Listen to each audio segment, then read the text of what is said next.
সাভারের জাতীয় স্মৃতিসৌধে মুক্তিযুদ্ধের বীর শহীদদের প্রতি শ্রদ্ধা জানিয়েছেন নবনির্বাচিত রাষ্ট্রপতি মির্জা ফখরুল ইসলাম আলমগীর। সকাল 10:30টার দিকে তিনি স্মৃতিসৌধে পৌঁছে শহীদ বেদিতে পুষ্পস্তবক অর্পণ করেন। এরপর মুক্তিযুদ্ধের শহীদদের স্মরণে কিছুক্ষণ নীরবে দাঁড়িয়ে শ্রদ্ধা জানান। এ সময় সেনা, নৌ ও বিমান বাহিনীর একটি চৌকস দল রাষ্ট্রপতিকে গার্ড অফ অনার দেয়। বিয়োগলে বেজে ওঠে করুণ সুর। শ্রদ্ধা নিবেদন শেষে স্মৃতিসৌধে পরিদর্শন বইয়ে স্বাক্ষর করেন রাষ্ট্রপতি। এর মধ্য দিয়ে দায়িত্ব গ্রহণের পর রাষ্ট্রপতির আনুষ্ঠানিক কর্মসূচির অংশ হিসেবে জাতীয় স্মৃতিসৌধে প্রথমবারের মতো শ্রদ্ধা নিবেদন করলেন তিনি।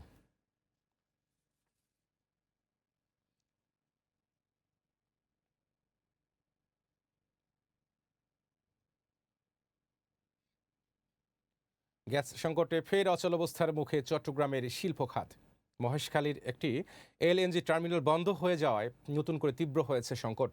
গ্যাসের অভাবে বন্ধ হয়েছে ছোট বড় অনেক কারখানা। উৎপাদন কমেছে অর্ধেকে। এতে একদিকে যেমন বাড়ছে আর্থিক ক্ষতি, অন্যদিকে রপ্তানি আদেশ হারানোর শঙ্কায় উদ্যোক্তারা। চট্টগ্রাম থেকে পাঠানো প্রতিবেদন জানাচ্ছেন রত্না জামান। চট্টগ্রামের শিল্পাঞ্চলগুলোতে এখন শুধুই হাহাকার। যে কারখানাগুলোতে দিনরাত যন্ত্রের শব্দে থাকত মুখর, সেখানে গ্যাস সংকটে এখন নীরবতা। মহেশখালীর এলএনজি ভাসমান টার্মিনালে যান্ত্রিক ত্রুটির কারণে গ্যাস সরবরাহ হঠাৎ আশঙ্কাজনক হারে কমে গেছে। ফলে দৈনিক চাহিদার বিপরীতে মিলছে সামান্য গ্যাস, যার সরাসরি প্রভাব পড়েছে উৎপাদন খাতে। গ্যাস সংকটের কারণে চট্টগ্রামের শিকলবাহা বিদ্যুৎ কেন্দ্র এবং চিটাগাং ইউরিয়া ফার্টিলাইজার লিমিটেডের মতো বড় শিল্প কারখানাগুলোতেও গ্যাস সরবরাহ মারাত্মকভাবে ব্যাহত হচ্ছে। রড উৎপাদনকারী যেই ইন্ডাস্ট্রিগুলি আছে, বিশেষ করে স্টিল প্রোডাক্টের, ওনাদের বড় ধরনের ক্ষতি হয়ে যাবে।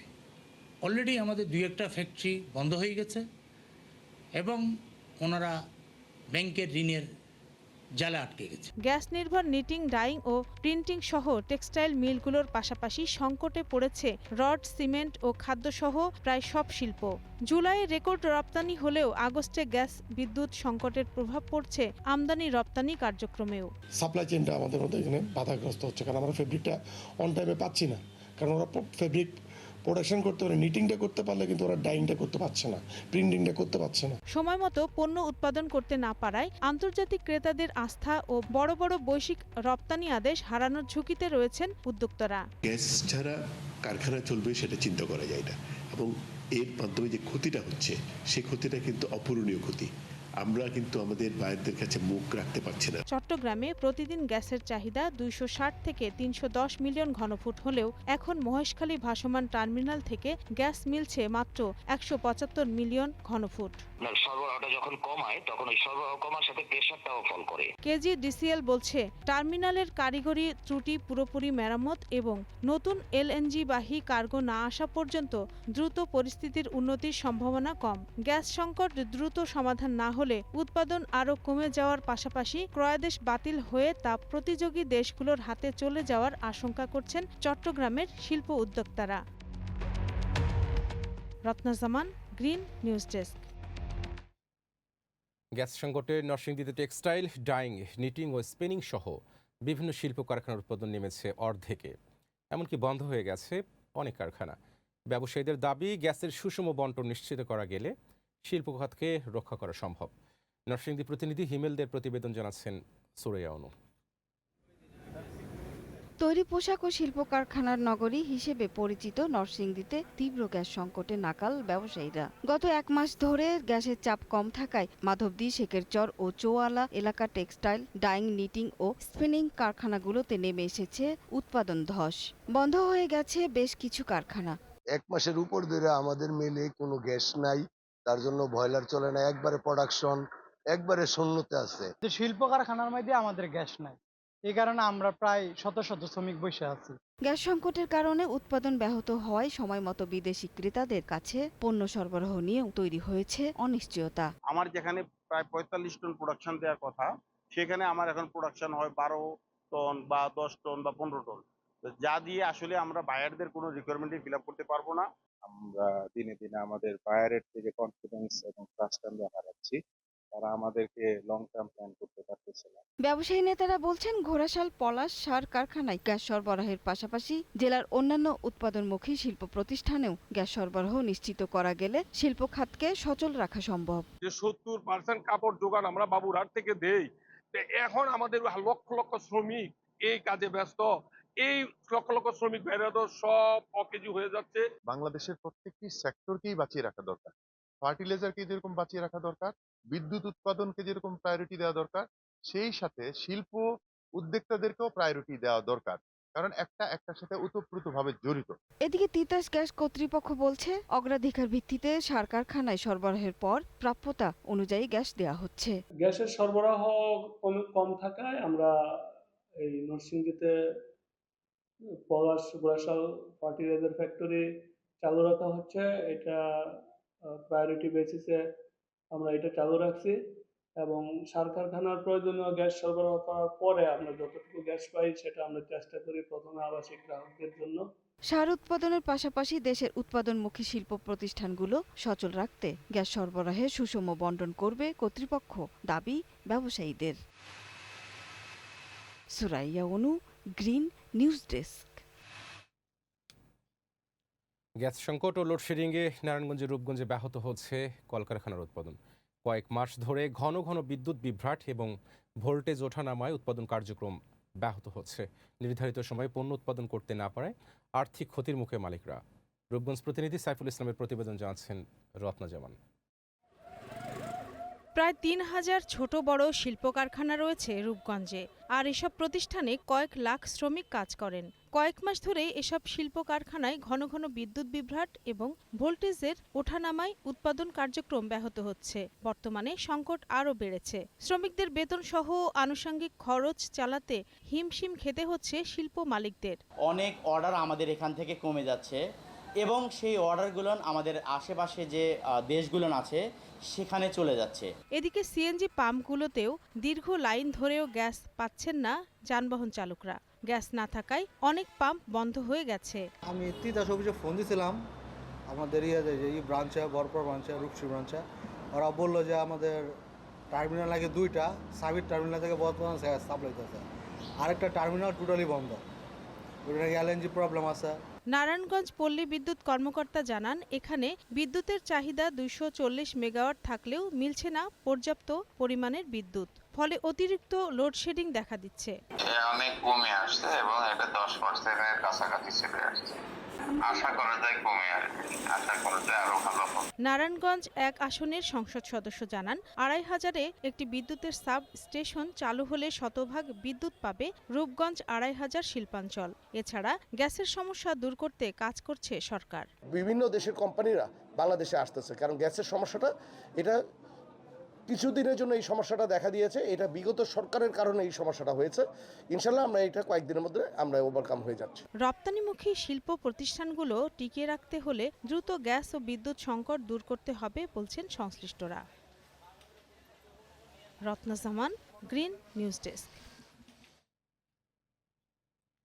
দর্শক, গ্যাস সংকটের সর্বশেষ পরিস্থিতি জানাতে রূপগঞ্জ থেকে সরাসরি যুক্ত হচ্ছেন আমাদের সহকর্মী সাইফুল ইসলাম।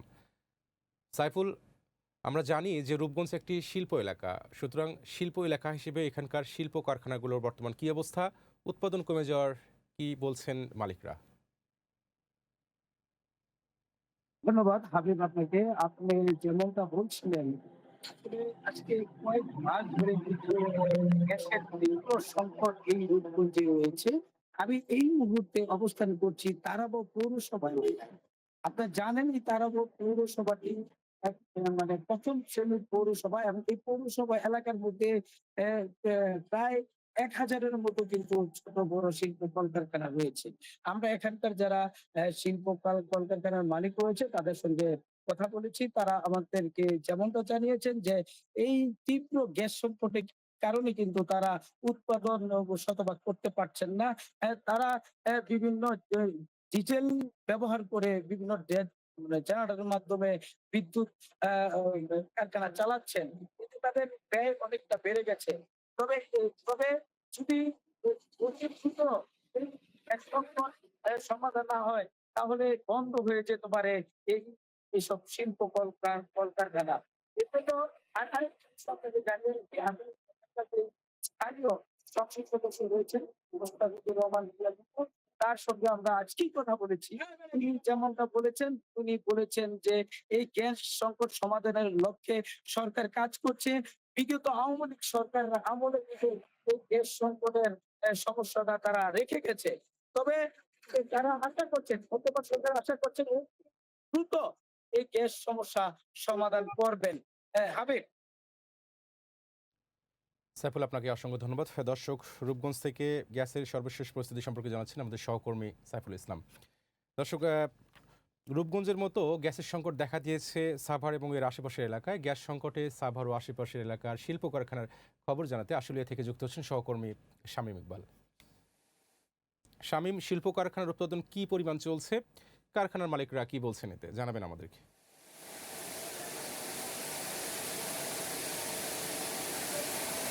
জি, ধন্যবাদ হাবিব আপনাকে। আপনি যেমনটি বলছিলেন যে আশুলিয়াতে চলমান যে গ্যাস সংকট এবং বিদ্যুৎ সংকটে নিয়ে যে শিল্প কারখানার মালিকরা কিন্তু অতিষ্ঠ হয়ে পড়েছে। আমরা বিভিন্ন শিল্প কারখানার মালিকদের সাথে কথা বলেছি, তারা আমাদেরকে যেমনটি জানিয়েছেন যে চলমান গ্যাস এবং বিদ্যুৎ সংকটে তাদের যে উৎপাদন ব্যাহত হচ্ছে এবং চরমভাবে কিন্তু তারা ক্ষতিগ্রস্ত হচ্ছে বলে আমাদেরকে জানিয়েছেন। আপনাদেরকে যদি দেখাই একটু, আমি এই মুহূর্তে রয়েছি আশুলিয়ার বাইপেল এলাকায়, যে AR নিটিং অ্যান্ড ফেব্রিক্স যেই কারখানাটি রয়েছে এই কারখানাতে তারা আমাদেরকে যেমনটি জানিয়েছেন কিছুক্ষণ আগেও এখানে এই বিদ্যুৎ ছিল না, কিছুক্ষণ আগে তাদের বিদ্যুৎ এসেছে এবং তাদের যে চলমান কাজ সেই কাজগুলো কিন্তু তারা সময় মতো তাদের চাহিদা অনুযায়ী তাদের যে বায়ার রয়েছে তাদেরকে তারা সরবরাহ করতে পারছেন না বলে আমাদেরকে জানিয়েছেন। তো আমরা এই কারখানার যে দায়িত্বে রয়েছেন একজনের সাথে কথা বলবো। যে আপনাদের এইখানে আপনারা কেমন বিদ্যুৎ পাচ্ছেন, কতক্ষণ, আর কি পরিস্থিতি এখন আপনাদের এখানে? ধন্যবাদ। আমাদের এখানে আসলে নর্মালি এখন আমাদের তো 2টা শিফটে ফ্যাক্টরি চলে, ডে এবং নাইট। সেই ক্ষেত্রে দেখা গেছে প্রতিটা শিফটে আমরা 4 থেকে 5 ঘন্টা করে বিদ্যুৎ পাই না। তো সেই ক্ষেত্রে আমরা মাত্র 6 ঘন্টা বা 6.5 ঘন্টা বিদ্যুৎ পাই। আর নাইট শিফটেও সেম একই অবস্থা, দেখা গেছে 12 ঘন্টা আমাদের যেখানে শিফট চলে সেই ক্ষেত্রে আমাদের 4 ঘন্টা এবং 5 ঘন্টা, 4-5 এটা প্রতিদিন কন্টিনিউ। এভাবে আপনারা এখন কি ধরনের ক্ষতির সম্মুখীন হচ্ছেন? আমাদের এখানে এখন পূর্বে যেমন আমাদের 2500 থেকে 3 টন আমাদের প্রোডাকশন হতো, সেই ক্ষেত্রে আমাদের এই প্রোডাকশনটা কমে এখন 700 থেকে 800 কেজিতে আসছে। সেক্ষেত্রে আমি মনে করতেছি অর্ধেকের থেকে অনেক কমে গেছে, যার কারণে আমাদের অনেক সমস্যা হচ্ছে। সেক্ষেত্রে আমাদের যেমন লোকদেরকে, ওয়ার্কারদেরকে স্যালারি দিতেও আমাদের প্রবলেম হচ্ছে, আমাদের মালিক পক্ষদেরও সমস্যা হচ্ছে, ফ্যাক্টরিটা চালাতেও আমাদের ক্ষেত্রে অনেক সমস্যা হচ্ছে। জি হাবিব, যেমনটি শুনছিলেন যে আসলে এই আশুলিয়া শিল্পাঞ্চলের যে বর্তমানে যে মিল কারখানাগুলো রয়েছে সেগুলোতে কিন্তু তাদের যে উৎপাদনের যে পরিস্থিতি, বিদ্যুৎ ঘন ঘন লোডশেডিংয়ের কারণে তাদের জেনারেটর চালাতে হচ্ছে এবং জেনারেটরের জন্য যে বাড়তি তেল কিনতে হচ্ছে, সেই কারণে কিন্তু তাদের যে প্রোডাকশন ব্যয় বেড়ে যাচ্ছে এবং তারা ক্ষতির সম্মুখীন হচ্ছে বলে আমাদেরকে জানিয়েছেন। তো হাবিব, সব মিলিয়ে আশুলিয়া শিল্পাঞ্চল থেকে আমার কাছে এই ছিল সর্বশেষ। স্বামী, আপনাকে অসংখ্য ধন্যবাদ। দর্শক, আশুলিয়া থেকে গ্যাস সংকটের সর্বশেষ খবর জানাচ্ছিলেন আমাদের সহকর্মী শামীম ইকবাল। নবনির্বাচিত রাষ্ট্রপতি মির্জা ফখরুল ইসলাম আলমগীর ও বিএনপির ভারপ্রাপ্ত মহাসচিব রুহুল কবির রিজভীকে অভিনন্দন জানিয়ে আনন্দ মিছিল করেছে রংপুর মহানগর বিএনপি। দুপুরে দলীয় কার্যালয়ের সামনে থেকে একটি আনন্দ মিছিল বের করা হয়। মিছিলটি নগরীর বিভিন্ন সড়ক প্রদক্ষিণ করে আবারও কার্যালয়ের সামনে গিয়ে শেষ হয়। এ সময় মির্জা ফখরুল ইসলাম আলমগীর ও রুহুল কবির রিজভীকে অভিনন্দন জানিয়ে বিভিন্ন স্লোগান দেন দলটির অঙ্গ ও সহযোগী সংগঠনের নেতাকর্মীরা।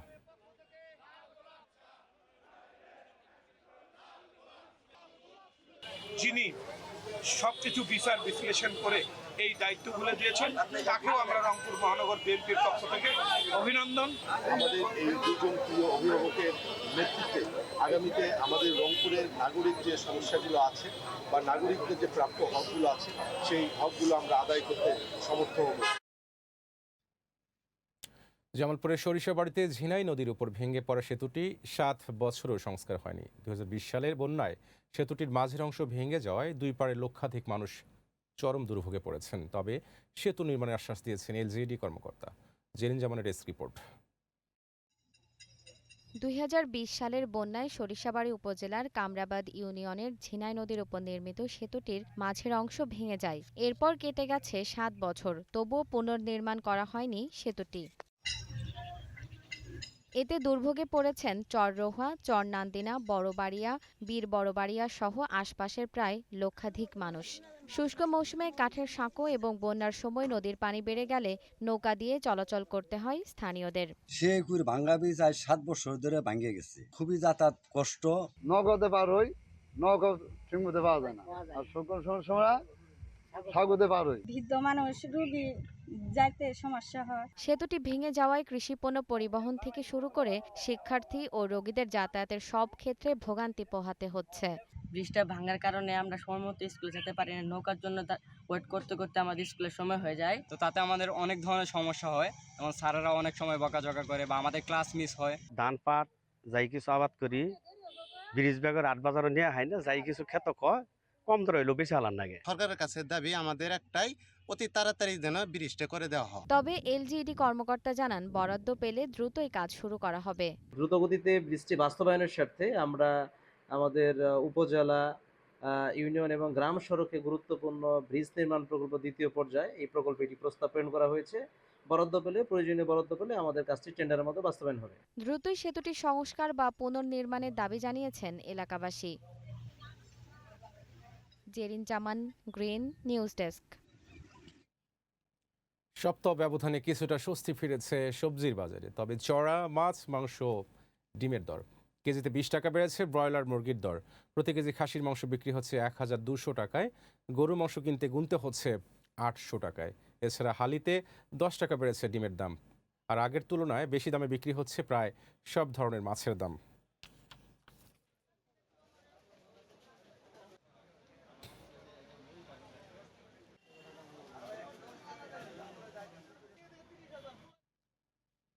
বাজার পরিস্থিতি জানাতে মানিকগঞ্জ থেকে সরাসরি যুক্ত হচ্ছেন সহকর্মী রাজু আহমেদ শাওন। শাওন, বাজারে কোন কোন পণ্যের দাম বেড়েছে বা কমেছে, আর এই বিষয়ে কি বলছেন ক্রেতা বিক্রেতা, বিস্তারিত আমাদের জানাবেন। যেমনটা জানতে চেয়েছেন, আমি এই মুহূর্তে রয়েছি মানিকগঞ্জ বাসস্ট্যান্ড কাঁচা বাজারে। এই শহর মানিকগঞ্জ বাসস্ট্যান্ডের যে কাঁচা বাজারটা, এই শহরের কাঁচা বাজারটা একটা শহরের প্রাণকেন্দ্রে। এখানে কিন্তু জেলা সরবরাহ প্রচুর পরিমাণ সবজি এখানে সরবরাহ করা হয়। আমরা কিন্তু যে গত সপ্তাহের তুলনায় এই সপ্তাহে কিন্তু সবজির বাজারে কিছুটা স্বস্তি মিলেছে। ক্রেতারা বলছে একদিকে সবজির দাম বাড়লেও অন্যদিকেও কিন্তু ডিম, ব্রয়লার মুরগির দাম কিছুটা আবার বেড়েছে। আমরা এখানকার যে সবজি বাজারে যে খুচরা বিক্রেতা আছে তাদের সাথে একটু কথা বলবো যে কোন কোন সবজির দাম বেড়েছে, আমরা একটু তাদের কাছ থেকে একটু জানার চেষ্টা করব। ভাই, কোন কোন সবজির দাম বেড়েছে বা কমেছে আপনি একটু জানাবেন। সবজির দাম এখন কোনোটাই বাড়ে নাই, আগের থেকে 10-20 টাকা কমছে। কাঁচামরিচ 120 টাকা কেজি, পটল 60 টাকা, উস্তা 60 টাকা কেজি, লাউ 80 টাকা পিস, বেগুন 80 টাকা কেজি, শসা 60 টাকা কেজি, চাল কুমড়া 30 টাকা। এরকম সব সবজির দাম 20 থেকে 30 টাকা কমছে কেজিতে। পেঁয়াজের বিষয়টা একটু, পেঁয়াজের বিষয়ে মানুষের বাড়ির পেঁয়াজ নষ্ট হচ্ছে, পেঁয়াজ সবাই বেশি আনতে, পেঁয়াজের দাম কম। ধন্যবাদ দেবকে। আপনাকে একটু যদি জানিয়ে রাখতে চাই যে এবার যে পেঁয়াজের কিন্তু বড় ধরনের কিন্তু ক্ষতির সম্মুখীনে পড়ছেন যে যারা পেঁয়াজ সংরক্ষণ করেছেন, তারা যেমনটা জানিয়েছে যে পেঁয়াজ অতি বৃষ্টি কিংবা লোডশেডিং, তীব্র গরমের কারণে কিন্তু অনেক পেঁয়াজ এবার নষ্ট হয়ে গেছে। এর জন্য বড় ধরনের এটা ক্ষতির সামনে হচ্ছে। অন্যদিকে কিন্তু যে মাছের বাজার রয়েছে, মাছের বাজারও কিন্তু একটু দাম বৃদ্ধি রয়েছে। তারা কিন্তু আমাদের যেমনটা জানিয়েছে যে মাছের এই বৃষ্টি কিংবা বর্ষার কারণে মাছগুলো ছড়িয়ে যাওয়ার কারণে কিন্তু দাম বেড়েছে। আমরা এখানে মাছ বাজারে তাদের কাছে একটু জানবো যে আসলে দাম বৃদ্ধি পাওয়ার কারণটা একটু আমাদের জানাবেন ভাই। প্রশ্ন করেন, মাছ বাজারে মানে মাছের দাম বৃদ্ধি পাওয়ার কারণটা একটু যদি জানাবেন। বৃদ্ধি পাওয়ার কারণ এখন বর্ষাকাল, পানির ওইরকম খুব একটা পানি হয় না, যা হয়েছে সব বৃষ্টির পানি। আর যারা কিনা পুকুরের ব্যবসা করে তারা এখন পুকুরের রেনু ছাড়ছে, এটা বড় হইতে সময় দিতে হবে। আর এটা বেচাকিনির প্রক্রিয়া শুরু হইলেই মাছের দাম কমে যাবে। আর এখন তো মাছের সিজন নেই, এমনি চকের মাছের সিজন, বর্ষা মাছের সিজন, বর্ষা তো হয় নাই। বর্ষার মাছটার প্রেশারটা যদি বেশি থাকে বাজারে, তাহলে পুকুরের মাছটার দাম অনেক কমে যাবে, অর্ধেক কমে যাবে।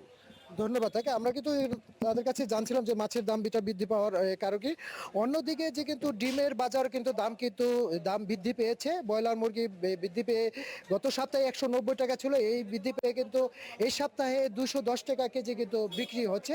অন্যদিকে যে গরুর মাংস 800 টাকা, অন্যদিকে খাসির যে মাংস রয়েছে কিন্তু সেটা 1200 থেকে 1300 টাকা বিক্রি হচ্ছে। এই ছিল মানিকগঞ্জ কাঁচা বাজার থেকে সর্বশেষ খবর। হাবিব। শাওন, আপনাকে ধন্যবাদ। যাচ্ছি পরের সংবাদে। কলকাতার আবাসিক হোটেলে অগ্নিকাণ্ডে নিহত বাংলাদেশিদের মধ্যে 6 জনের মরদেহ আজ দেশে ফিরেছে। এর মধ্যে সাতক্ষীরার কালীগঞ্জের বাসিন্দা আলিমুজ্জামানের মরদেহ ভোমরা স্থলবন্দর দিয়ে দেশে পৌঁছেছে। বাকি 5 জনের মরদেহ পেট্রোপোল বেনাপোল সীমান্ত দিয়ে দেশে আসার কথা রয়েছে।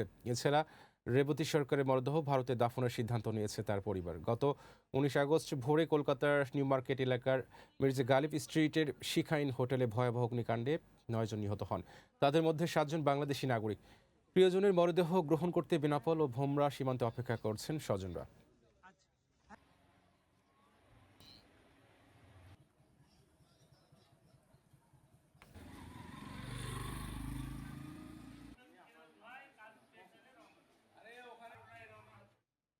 দর্শক, এ নিয়ে আরও খবর জানাতে কুষ্টিয়ায় দেবাশিস দত্তের বাড়িতে আছে সহকর্মী জিল্লুর রহমান।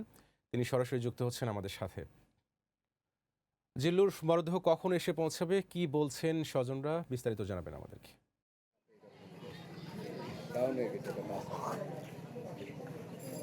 ধন্যবাদ হাবিব। আমি দেবাশিস দত্তের বাড়ির সামনে কিন্তু এখন দাঁড়িয়ে আছি। আমি তার পরিবারের সাথে কথা বলে জেনেছি দেবাশিস দত্ত এবং তার 4 স্বজন, তার স্ত্রী, সন্তান এবং তার শ্বশুরের লাশ কিন্তু ইতিমধ্যে বেনাপোল স্থলবন্দরে কিন্তু এসে পৌঁছেছে। সেখানকার যে কাজ, সেই কাজগুলো শেষ হলেই কিন্তু তারা বাংলাদেশে দেবাশিস দত্তের লাশ হস্তান্তর করবে। সেখানে আমাদের কুষ্টিয়া থেকে কুষ্টিয়ার সাংবাদিক নেতা, প্রেস ক্লাবের সভাপতি, সেক্রেটারি সহ একটা টিম কিন্তু সেখানে দেবাশিস দত্তের লাশকে নেওয়ার জন্য, গ্রহণ করার জন্য কিন্তু সেখানে অপেক্ষা করছে। আমি তাদের সাথেও কথা বলেছিলাম। তারা আমাকে জানিয়েছেন যে ঘণ্টাখানেকের মধ্যেই কিন্তু তারা লাশ হাতে তাদের কাছে আসবে। তারা সেখান থেকে রওনা দিলে হয়তো 8টা কিংবা 9টার মধ্যে তারা এই কুষ্টিয়াতে দেবাশিস দত্তের বাড়িতে কিন্তু পৌঁছাবে। দেবাশিস দত্তের বাড়িতে লাশ আসার পরে 1 ঘন্টা মতো রেখে তার স্বজনরা বলছেন 1 ঘন্টা মতো রেখে তাকে কিন্তু 8টা থেকে 9টার মধ্যে তার শ্মশানে তাকে সমাধি করা হবে এবং শ্মশানে সমাধি করা হবে দেবাশিস দত্ত এবং দেবাশিস দত্তের ছেলেকে, তার বউ এবং তার শ্বশুরকে কিন্তু কবরে গোরস্থানে কবরস্থ করা হবে। দেবাশিস দত্ত কুষ্টিয়ার আড়ুয়াপাড়ার এই ভাড়া বাসাটিতে দীর্ঘদিন বসবাস করতেন। দেবাশিস দত্ত গত 3রা আগস্ট কিন্তু এই বাড়ি থেকেই কলকাতা বেঙ্গালুরের উদ্দেশ্যে, চিকিৎসার উদ্দেশ্যে কলকাতার বেঙ্গালুরে রওনা দেন। সেখানে তিনি 13 দিন চিকিৎসা শেষে গত 18 তারিখে তিনি কলকাতায় আসেন। তার আসার কথা ছিল 19 তারিখে কুষ্টিয়াতে তার বাড়িতে, কিন্তু মর্মান্তিক দুর্ঘটনা, আগুনে পুড়ে তিনি 18 তারিখ ভোর রাতে কিন্তু মৃত্যুবরণ করেন। তার এই মৃত্যুর লাশটি, তার মরদেহটি কিন্তু দীর্ঘ 4 দিন পরে কুষ্টিয়াতে আসছে। তার সেই লাশ দেখার অপেক্ষায় তার স্বজনরা কিন্তু অধীর আগ্রহে অপেক্ষা করছেন। তো দেবাশিসের লাশ, দেবাশিস কুষ্টিয়াতে কিন্তু একটি স্বনামধন্য একটি পত্রিকা, আজকের আলো পত্রিকার ভারপ্রাপ্ত সম্পাদক ছিলেন দেবাশিস। চ্যানেল 9-এর কুষ্টিয়া প্রতিনিধি ছিলেন এবং আজকের পত্রিকার কুষ্টিয়া প্রতিনিধি ছিলেন দেবাশিস দত্ত। দেবাশিস দত্ত সৎ এবং নিষ্ঠার সাথে সংবাদ পরিবেশন করতেন এবং তিনি কুষ্টিয়ার মধ্যে যে কয়েকজন ভালো সাংবাদিক ছিলেন তাদের মধ্যে দেবাশিস কিন্তু একজন। আমার কাছে এই ছিল দেবাশিস দত্তের বাড়ি থেকে সর্বশেষ। হাবিব। জিল্লুর, আপনাকে ধন্যবাদ। দীর্ঘদিন সংস্কার না হওয়ায় চলাচলের অনুপযোগী হয়ে পড়েছে ভোলা পৌরসভার প্রায় 80 কিলোমিটার সড়ক জুড়ে বড় বড় গর্ত ও খানাখন্দ তৈরি হয়, ঘটছে ছোট বড় দুর্ঘটনা। বারবার আবেদন করলেও কর্তৃপক্ষ যথাযথ ব্যবস্থা নেয়নি বলে অভিযোগ স্থানীয়দের। ভোলা প্রতিনিধি তুহিন খন্দকারের প্রতিবেদনে আরও জানাচ্ছেন জেরিন জামান। ভোলা পৌরসভা কার্যালয়ের তথ্য অনুযায়ী পৌরসভাটিতে 120 কিলোমিটার সড়ক রয়েছে। এর মধ্যে 80 কিলোমিটার সড়কেরই বেহাল দশা। বিভিন্ন সড়কে তৈরি হয়েছে বড় বড় গর্ত, উঠে গেছে পিচ। সামান্য বৃষ্টিতেই গর্তে জমে থাকে পানি। খানাখন্দে ভরা সড়কে প্রায় দুর্ঘটনার মুখে পড়েন পথচারীরা। আমাদের দুঃখ আজীবনই রয়ে গেল। এই রাস্তায় করে এই 2 দিন ধরে রাস্তা থাকে না। এসব কিসের রাস্তা করে? রাস্তায় তো কোনো কাজ হইতেছে না, রাস্তা দিয়ে আমরা আসতে যাইতে ফোলাফান বহুত কষ্ট হইতেছে আমাদের। সবচেয়ে ভয়াবহ অবস্থা পৌরচর জংলা সড়ক, ওয়েস্টার্ন পাড়া, ডোম কলোনি, দরগা সড়ক, হোমিও কলেজ মোড় এবং সদর হাসপাতাল রোড। এসব সড়কে প্রতিদিন চলাচল করতে গিয়ে ভোগান্তিতে পড়ছেন পথচারী ও যানবাহন চালকরা। বেশিরভাগ রাস্তাগুলি এরকম বেশি ভাঙাচোরা, আমরা গাড়ি ঘোড়া চালাতে অনেক অসুবিধা হয়। পৌরসভাবাসী আমরা অনেক কষ্টে আছি। আমরা মানে বিনীতভাবে অনুরোধ করব কর্তৃপক্ষ যেন রাস্তাটা দ্রুত নির্মাণ করেন। বেহাল সড়কের কথা স্বীকার করে দ্রুত সংস্কারের আশ্বাস দিয়েছে পৌর কর্তৃপক্ষ। প্রায় 175 কোটি টাকার যে বিভিন্ন রাস্তা, ড্রেন সহ বিভিন্ন উন্নয়নমূলক কর্মকাণ্ডের এটা মন্ত্রণালয়ের পাইপলাইন পর্যায়ে আছে। হয়তো আগামী 2 বছরের মধ্যে এই প্রকল্পগুলো বাস্তবায়ন হবে, সেই লক্ষ্যে ভোলা পৌরসভা কাজ করে যাচ্ছে। দুর্ভোগ লাঘবে দ্রুত কার্যকর পদক্ষেপ নেওয়ার আহ্বান জানিয়েছেন স্থানীয়রা। জেরিন জামান, গ্রিন নিউজ ডেস্ক। ব্রাহ্মণবাড়িয়ার নবীনগরে প্রতিরোধমূলক ওরাল কলেরা টিকা কার্যক্রম 2026 উপলক্ষে উপজেলা পর্যায়ে উদ্বোধনী অনুষ্ঠান অনুষ্ঠিত হয়েছে। শনিবার সকালে নবীনগর উপজেলা স্বাস্থ্য কমপ্লেক্সে আয়োজিত অনুষ্ঠানে প্রধান অতিথি হিসেবে উপস্থিত ছিলেন ব্রাহ্মণবাড়িয়া 5 আসনের সংসদ সদস্য অ্যাডভোকেট মোহাম্মদ আব্দুল মান্নান। তিনি বলেন, নবীনগর উপজেলা স্বাস্থ্য কমপ্লেক্সটি ইতিমধ্যে 50 শয্যা থেকে 101 শয্যায় উন্নীত করার অনুমোদন পেয়েছে। এতে হাসপাতালের সক্ষমতা বৃদ্ধির পাশাপাশি কোনো রোগী যাতে হয়রানির শিকার না হয় সেদিকে নজর দেওয়ার আহ্বান জানান তিনি।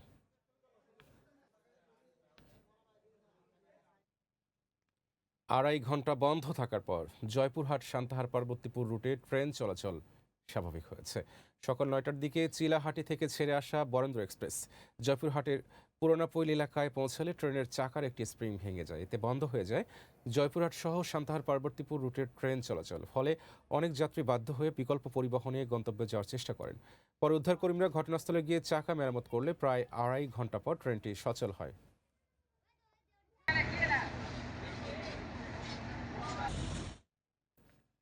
ঝিনাইদহের মহেশপুরে গৌরীনাথপুর ড্রাগন বাজার সরকারিভাবে রেজিস্ট্রেশনের দাবি জানিয়েছে স্থানীয়রা। সকলে স্থানীয় আড়তদার ও কর্মচারীদের আয়োজনে মানববন্ধন কর্মসূচি পালিত হয়। এতে কৃষক, আড়তদার ও বাজার কর্তৃপক্ষ অংশ নেন। বক্তারা বলেন, কৃষক ও ব্যবসায়ীদের স্বার্থে দ্রুত বাজারটি সরকারি রেজিস্ট্রেশনের আওতায় আনতে হবে। একই সঙ্গে সামাজিক যোগাযোগ মাধ্যমে বাজার নিয়ে চলা অপপ্রচারের প্রতিবাদ জানান তারা।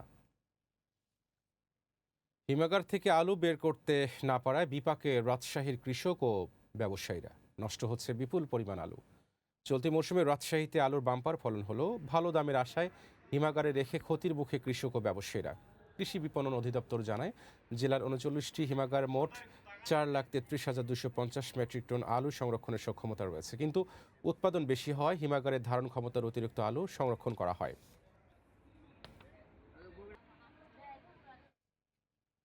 দর্শক, এই বিষয়ে বিস্তারিত জানাতে রাজশাহী থেকে সরাসরি যুক্ত হচ্ছেন সহকর্মী রায়হান ইসলাম। রায়হান, এই অবস্থা কতদিন ধরে চলছে? এ নিয়ে কৃষক ও ব্যবসায়ীরা কি বলছেন, বিস্তারিত জানাবেন আমাদের। ধন্যবাদ হাবিব। আসলে রাজশাহীতে বাম্পার ফলন ছিল, তবে কৃষকরা যে দাম কম থাকায় কিন্তু তাদের মধ্যে যে হাসির সেটা কিন্তু একদম হয়ে গেছিল। এই কারণে কিন্তু কৃষকরা দাম কম থাকার কারণে যেসব আলু হিমাগার রয়েছে সেই সব হিমাগারে কিন্তু তারা সংরক্ষণ করে রেখেছিল, যাতে যখন বাড়তি দাম ভালো পাবে সেই মুহূর্তে তো এখনো একই অবস্থা। কৃষকরা যেহেতু তারা বলছে যে এখন যেসব হিমাগার রয়েছে সেসব হিমাগারে কিন্তু যে পরিমাণে আলু সংরক্ষণ করে রাখা তার থেকে কিন্তু অধিক পরিমাণে আলু সংরক্ষণ করে রাখার কারণে কিন্তু দেখা যাচ্ছে যে আমরা দেখেছি যে আলুগুলো পচে নষ্ট হয়ে যাচ্ছে। আমরা রয়েছে একটি হিমাগারে রাজশাহীর, একটু দেখাতে চাই আপনাকে যে এই হিমাগারে কিন্তু এখন কৃষকরা তাদের যে আলু অতিরিক্ত আলু রাখার ফলে কিন্তু আলু আসলে নষ্ট হয়ে যাচ্ছে, বের করে আলু বিক্রি করতে। আরেক তথ্য যেটি আপনাকে জানাতে চাই সেটা হচ্ছে রাজশাহী কৃষি সম্প্রসারণ অধিদপ্তর সূত্র থেকে বলছে যে গত বছর রাজশাহীতে আলু চাষ হয়েছিল প্রায় 38,500 হেক্টর জমিতে। এবছরের লক্ষ্যমাত্রা নির্ধারণ করা হয়েছিল 35,000 হেক্টর, কিন্তু চাষ হয়েছে মাত্র 36,280 হেক্টর। এছাড়া কৃষি বিপণন অধিদপ্তরের যে তথ্য রয়েছে আমাদের কাছে, সেই তথ্য অনুযায়ী রাজশাহী জেলার বিভিন্ন উপজেলাতে প্রায় 39টি হিমাগার রয়েছে, এর মধ্যে 37টি কিন্তু সচল রয়েছে। এসব হিমাগারে মোট 4,30,250 মেট্রিক টন কিন্তু আলু সংরক্ষণের সক্ষমতা রয়েছে। তবে বেশি হয় অনেক হিমাগারে কিন্তু যে পরিমাণে আসলে ধারণ ক্ষমতা তার চাইতে কিন্তু অতিরিক্ত আলু সংরক্ষণ করে রাখা হয়েছে, যার ফলে কিন্তু আলু নষ্ট হয়ে যাচ্ছে। আমরা আসলে কথা বলতে চাই একটা ব্যবসায়ীর সাথে, এবং যারা ব্যবসায়ী রয়েছেন, আসলে কি পরিমাণে আপনাদের এবার ক্ষতি হচ্ছে, আলু পচে নষ্ট হয়ে যাচ্ছে, একটু বলবেন। আমাদের এখানে আলু আমাদের উৎপাদন খরচের থেকে এখন অনেক কম, দাম কম, অনেক 28 টাকা আমাদের হচ্ছে খরচ, আর আমরা আলু বিক্রি করে পাচ্ছি 12 থেকে 13 টাকা। 16 টাকা আলু বেচলে 4 টাকা প্রতি নিয়েছি। জি, ধন্যবাদ। শুনছিলেন যে তারা বলছে যে তাদের যে আলু উৎপাদন করতে খরচ হয়েছে কেজি প্রতি হচ্ছে 25 থেকে 26 টাকা। তবে এখন যে দাম, সেই দাম অনুযায়ী তাদের বিক্রি করতে হচ্ছে বাস্তবে 14 থেকে 15 টাকা দরে। তো সব মিলিয়ে বলা যেতে পারে কৃষকরা বলছে তাদের যে আসলে উৎপাদন খরচ, সেগুলো কিন্তু ব্যাপক লোকসান করতে হচ্ছে। তো এই ছিল আমার কাছে রাজশাহী থেকে আলু বাগানের সর্বশেষ। রায়ন, আপনাকে ধন্যবাদ। ঝালকাঠিতে মৌজা প্লট ভিত্তিক জাতীয় ডিজিটাল ভূমি জোনিং বিষয়ে জেলা পর্যায়ে অবহিতকরণ কর্মশালা অনুষ্ঠিত হয়েছে। শনিবার জেলা প্রশাসকের সম্মেলন কক্ষে আয়োজিত কর্মশালায় প্রধান অতিথি ছিলেন ভূমি মন্ত্রণালয়ের অতিরিক্ত সচিব মোহাম্মদ ইমদাদুল হক চৌধুরী। বিশেষ অতিথি ছিলেন প্রকল্প পরিচালক ও যুগ্ম সচিব মোহাম্মদ জহিরুল ইসলাম। সভাপতিত্ব করেন জেলা প্রশাসক মোহাম্মদ মমিন উদ্দিন। কর্মশালায় কৃষি, আবাসিক, বনাঞ্চল, জলমহাল, শিল্পাঞ্চল সহ বিভিন্ন শ্রেণীর ভূমি চিহ্নিত করে ডিজিটাল মানচিত্র ও তথ্য ভাণ্ডার তৈরির বিভিন্ন দিক তুলে ধরা হয়।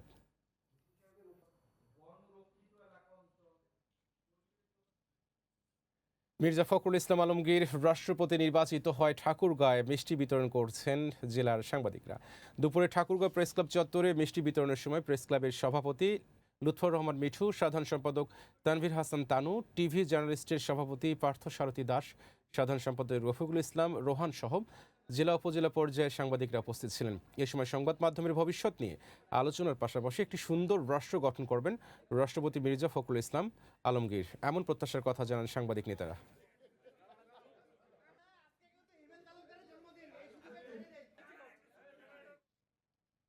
নেত্রকোনায় ষষ্ঠ থেকে দশম শ্রেণীর শিক্ষার্থীদের নিয়ে বিতর্ক কর্মশালা হয়েছে। শনিবার জেলা প্রশাসকের সম্মেলন কক্ষে এই কর্মশালার উদ্বোধন করেন জেলা প্রশাসক খন্দকার মুশফিকুর রহমান। জেলার 10 উপজেলার বিভিন্ন শিক্ষা প্রতিষ্ঠানের শিক্ষার্থীরা এতে অংশ নেয়। কর্মশালায় যুক্তি উপস্থাপন, বক্তব্যের কাঠামো, তথ্য উপাত্তের ব্যবহার ও প্রতিপক্ষের বক্তব্য বিশ্লেষণ সহ বিতর্কের বিভিন্ন কৌশল শেখানো হয়। আয়োজকরা জানান, শিক্ষার্থীদের যুক্তিবোধ, বিশ্লেষণী দক্ষতা ও আত্মবিশ্বাস বাড়ানোর পাশাপাশি সৃজনশীল ও যুক্তি নির্ভর মনন গড়ে তুলতেই এই আয়োজন।